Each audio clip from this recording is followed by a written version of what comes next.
glass water and 2 glass beer. Oh my dear, happy new year. नया साल आवत है ना कैसे? अरे चोली पर लिखलू हैप्पी न्यू ईयर लइकन के मन पागल नया साल है कि ना तो ऐसा फैशन करके चलती है तो चोली पर हैप्पी न्यू ईयर लेके चलती है लइका लोग का करू अरे है चोली पर लिखलू हैप्पी न्यू ईयर लइकन के मन पागल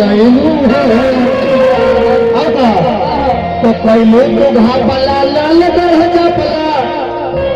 अमेरिका बंधुआ में मारे करो एकदम भाग आए भाई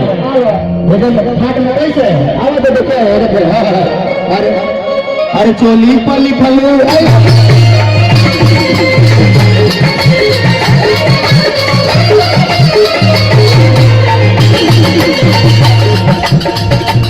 हेलो हैप्पी न्यू ईयर लेकर के मन पागल हो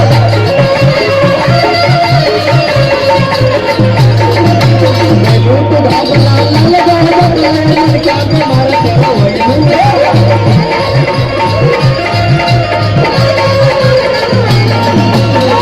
अरे तो लाली लगा के हो थारा अरे लाली लगा के हो थारा उसको आदि के छोड़ दो उसको आदि के छोड़ दो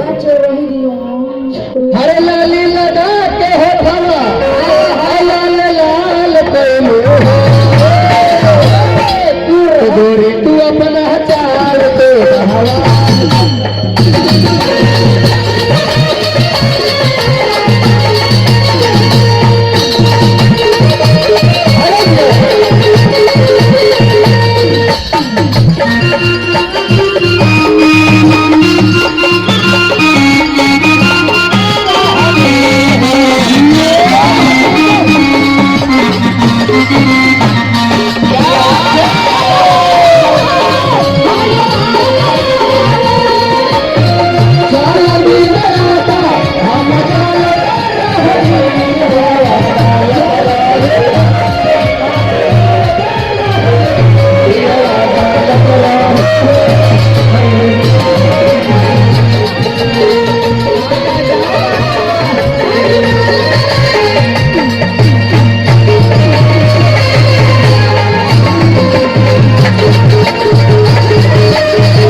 हमारे आरा जिले के सुपरस्टार प्रमोद प्रेमी के फाइनेंसर बेजी जी के गीत लिखल है हमारा उनका गीत लिखल है बराबर एल्बम में आई और लगातार आइल आई हर की बैजू सुबोध भगवान जारी दबा के फेल तू कैलू हाड हो अब बात माना गोरी मिट्टू लालत ले लागी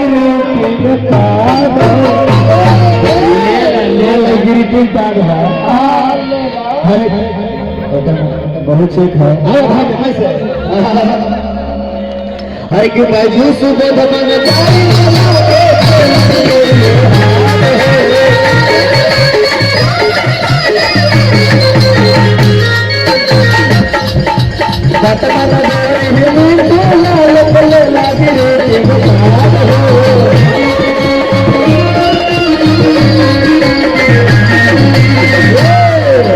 लेकिन गीत आ गए लेकिन आए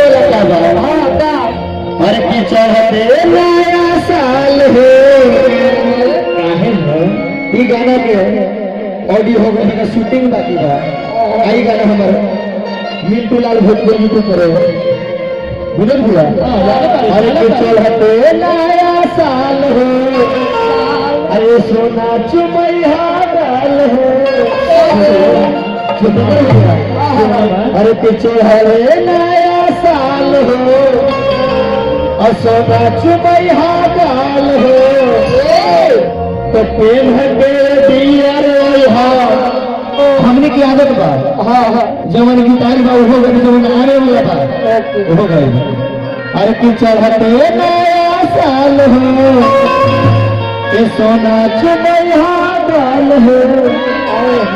भगे डियर यहाँ अशोक पियर पियर तमने है पियर